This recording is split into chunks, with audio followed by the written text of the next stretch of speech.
समाज पार्टी के संस्थापक हम सब लोगों के राम कांसी राम साहब के लिए चरणों में अपने आप को समर्पित करता हूँ। साथियों, 134वीं स्वर्ण जयंती के शुभ अवसर पर अखरोट की इस पावन सरजमी पर जो आप लोगों ने बाबा साहब अम्बेडकर का जो मकसद है, जो बाबा साहब अम्बेडकर ने एक मैसेज दिया था कि एक दिन मेरा समाज पढ़ लिख जाएगा तो मेरे द्वारा जो लड़ी गई लड़ाई है, जो अधूरी रह गई है, उसको पूरा करने का काम ये बहुजन समाज के लोग करेंगे। इसीलिए 26 जनवरी 26 नवंबर 1949 को 26 से 28 तक नवंबर के महीने 1949 में बाबा साहब अम्बेडकर वाराणसी के सारनाथ में उपस्थित थे और उन्होंने जहां से तथागत गौतम बुद्ध है, उन्होंने अपने 5 बौद्ध भिक्षुओं को प्रथम उपदेश देने का काम किया था। वहीं से बाबा साहब अम्बेडकर ने अपने समाज के लोगों को हुंकार भरने का काम किया था। उन्होंने कहा था, मेरे समाज के लोगों और मेरे बहुजन समाज के लोगों, आप इस बात को तय कर लेना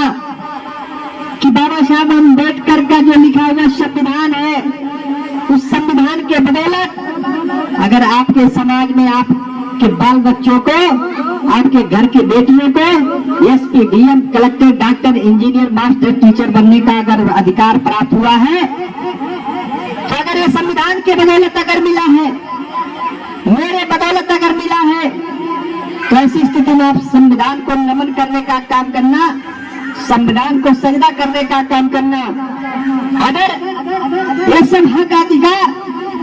अगर वो संविधान के बजाय 33 करोड़ देवी देवताओं ने दिया होगा, या रामचरितमानस, भगवत गीता, कुरान, बाइबल ने अगर दिया होगा, तो ऐसी स्थिति में उसको सजदा और नमन करने का काम करना। लेकिन दोनों को एक साथ आप स्वीकार नहीं सकते। 33 करोड़ देवी देवता धर्म शास्त्रों को आप लोग एक्सेप्ट करते हैं, स्वीकार करते हैं कि आपकी बेहतरी, आपकी खुशहाली के लिए धर्मशास्त्र और 33 करोड़ देवी देवता अगर जिम्मेदार है, तो ऐसी स्थिति में आपको संविधान की हत्या करनी होगी। यदि ये सब कुछ आपको संविधान के बदौलत प्राप्त हुआ है, तो ऐसी स्थिति में आपको धर्मशास्त्र और 33 करोड़ देवी देवताओं को दफन करना होगा। लेकिन दोनों एक साथ नहीं चल सकते। इसीलिए मैं साथियों आपसे कहना चाहता हूँ, बाबा साहब अम्बेडकर क्रांति पथ क्रांति में लिखते हैं कि साथियों, जो 20वीं शताब्दी का भारत होगा, उस 20वीं शताब्दी के भारत में बाबा साहब अम्बेडकर उस चीज को देख रहे थे कि वास्तव में इस देश में होने वाला क्या है। और उन्होंने कहा था, यहाँ नफरत के बीज बोए जाएंगे, यहाँ नफरत के बीज तैयार किए जाएंगे, यहाँ पर शोषण, जुल्म, जास्ती, अधिकारों का हनन होगा। इसलिए बाबा साहब अम्बेडकर कहते हैं कि जब इस तरह की स्थिति उत्पन्न होगी और उग्र हिंदुत्व राष्ट्र के रूप में जब भारत चरम सीमा पर जाएगा, तो ऐसी स्थिति में गोद से बोल होकर हेड गवर्नर की नीतियां जो है भारत में अपना लोहा मनवाने का काम करेगी, और ऐसी स्थिति में पूरा समूचा भारत भगवाकरण हो जाएगा। यही साथियों स्थिति है कि आज भारत में हिंदुत्व के नाम पर लोगों को लूटा जा रहा है, जोर जबरदस्ती किया जा रहा है। राम राज्य की परिकल्पना इसी तरह की थी, इसलिए ये उग्र राष्ट्रवाद हिंदुत्व के नाम पर आपका शोषण करने का काम कर रहे हैं। लेकिन बाबा साहब अम्बेडकर ने कहा था साथियों, अगर इस ताकत से अगर कोई लड़ने का मजबूती से काम करेगा, तो साथियों बुद्ध और उनका धर्म करेगा, दूसरी कोई शक्ति नहीं इससे लड़ने का काम करेगी। और उसी काम को आगे बढ़ाते हुए मानव साहब कांसी राम कहते हैं कि साथियों, जिस तरह से बाबा साहब ने कहा था कि हिंदुत्व से लड़ने का काम आरएसएस और भारतीय जनता पार्टी बीजेपी की सरकार से लड़ने का काम, जिस तरह से बुद्ध और बुद्धिज्म करने का काम कर रहा है हिंदुत्व के खिलाफ, उसी तरह से मानव साहब कांसी राम ने कहा था कि अगर जय श्री राम इन संघियों के उस नारे से जय श्री राम का अगर कोई सामना करेगा, तो वास्तव में जय भीम वाले करेंगे, इसमें कोई दो राय नहीं। साथियों देख लीजिए, और उन्होंने कहा था कि 21वीं सदी जो है वास्तव में बाजुओं की है, जय भीम वालों की होगी। इसलिए साथियों, ये आपने नीले गमछे बांधे हैं, वो समता का प्रतीक है, इक्वालिटी का प्रतीक है, आपके बराबरी का प्रतीक है। इसलिए मैं आप लोगों से कहना चाहता हूं कि ये 14 अप्रैल आपको बाबा साहब की शिक्षा अडॉप्ट करने की जरूरत है, बाबा साहब की शिक्षा ग्रहण करने की जरूरत है, उनके बताए हुए मार्ग पर चलने की जरूरत है। हमको एक उनके द्वारा बताए गए अच्छे धम्म बौद्ध धम्म के उसी छह नैतिक आचरण करना है साथियों। इसलिए बाबा साहब अम्बेडकर 13 जनवरी 1952 को वो कहते हैं कि मेरी जय जयकार मत करना, मेरी पूजा अर्चना मत करना, मुझे भगवान की तरह मत पूछना,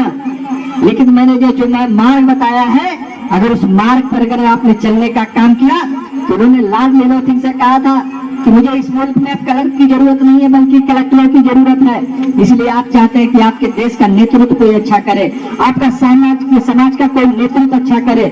तो आपके घर घर में बच्चों के हाथों में संविधान की प्रतियां रहनी चाहिए, उसकी जानकारी रहनी चाहिए। हमारे जो संत गुरु महापुरुष जिन लोगों ने कठिनाइयों बेहद मुसीबतों का सामना करके इस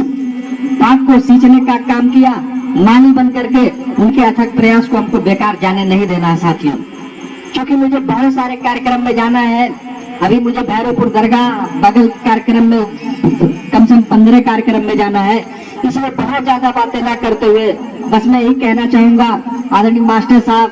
भाई साहब के सौजन्य से शुभम एवं सारे लोगों ने मिलकर के सत्यवक्ता ने जो इस वास्तव में बंजर जमीन पर आज आप लोगों ने जो कुछ उगाने का काम किया, इसको देख करके मुझे बहुत खुशी हो रही है। और मैं चाहूंगा कि मास्टर साहब जो इस कारवां को आपने आगे बढ़ाने का काम किया है, हर वर्ष के बाद जब जब आए बाबा साहब की जयंती, आप लोग विचारों के माध्यम से उनके हाथों में जो बाबा साहब किताब पकड़ाना चाहते थे, जो कलम थमाना चाहते थे कि दुनिया में कलम से खतरनाक तलवार कोई नहीं होती है, और बाबा साहब ने कहा था जो पढ़ेगा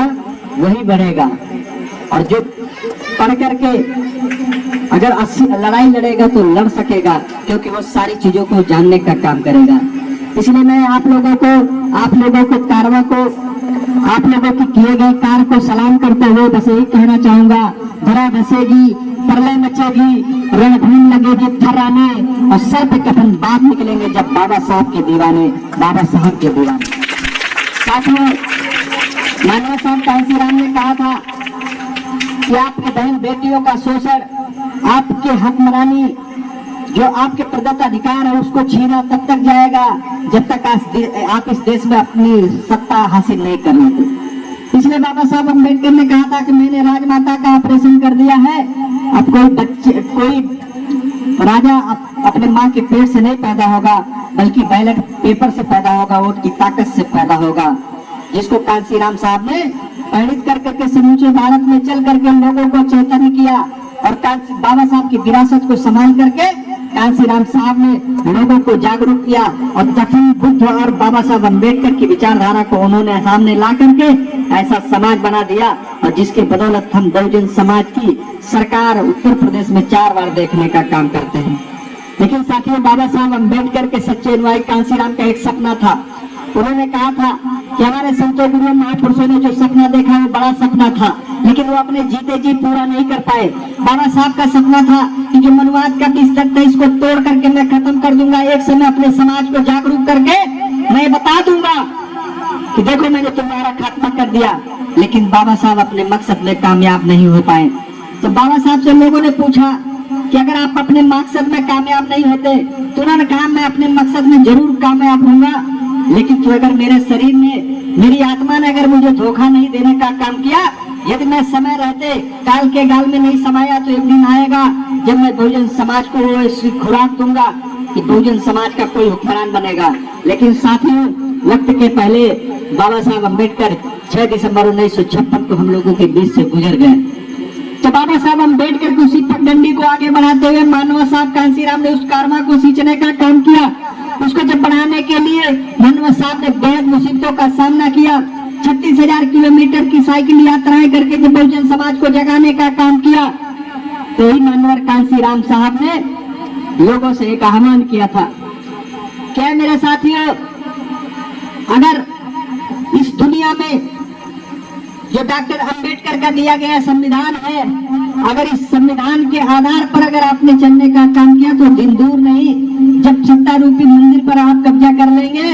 संसद भवन पर आपका कब्जा होगा, आपकी बिगड़ी बन जाएगी। तो मानव साहब कांसीराम का देश में सपना बनने का इरादा था। बाबा साहब ने असामाजिक आंदोलन को पूर्ण रूप से उसको कामयाब बनाने में सफल नहीं हुए। तो मानव साहब कांसीराम से पत्रकारों ने पूछा, क्या कांसीराम आपका मकसद क्या है? उन्होंने कहा, आधा अधूरा काम जो था, जितना हो सका बाबा साहब ने पूरा कर दिया। राजनीतिक पाठशाला में बहुजन समाज का दाखिला मैंने करा दिया और मेरा मकसद इस देश का प्रधानमंत्री बनना है और प्रधानमंत्री के सिवा कुछ नहीं। लेकिन तो वक्त रहते मानव साहब कांसीराम उस सपने को साकार नहीं कर पाए और मानव साहब कांसीराम दुनिया से चले गए। तो साथियों जान लेना, हमारे महापुरुषों ने बड़े सपने देख करके अगर उसको पूरा नहीं कर पाए हैं तो वो सपना आप लोगों के बीच में छोड़ करके गए हैं। किसी हम आप लोगों के बीच में से कोई बेटा उठ करके बहुजन समाज के कारवा को खुराक देने का काम करेगा, ऑक्सीजन देने का काम करेगा और हमारे आपके बीच से कोई देश का प्रधानमंत्री बन करके इस पंचशील के झंडे और बाबा साहब के सपने को साकार करेगा। इन्हीं चंद बातों के साथ आप लोगों का एक बार मैं शुक्रगुजार हूँ कि आप लोगों के बीच में आने का मौका मिला, मुझे सुनने का काम किया। तो मैं समस्त टीम को एक शब्द के साथ कि सोनी आंखों में मधुर चित्र पटल बनते हैं, सोनी आंखों में मधुर चित्र पटल बनते हैं और रात के सपने सवेरे के कमल बनते हैं। मेरे बचपन के घरोदे पे हंसने वाले ये घरोदे ही आगे चल करके महल बनते हैं, ये घरोदे ही आगे चल करके महल बनते हैं। इसी तरह की कामना आशा करते हुए आप लोगों के बीच से रजा लेता हूँ और बस यही कहना चाहूंगा कि आप लोग निरंतर काम करते रहिए बहुजन मिशन के लिए, बहुजन मूवमेंट के लिए, अपने समाज के बच्चों के लिए, अपने गांव की खुशहाली के लिए, अपने देश के लिए। इसी तरह की मैसेज दे करके आप लोगों के बीच से रजा लेता हूँ और जय भीम, जय भारत।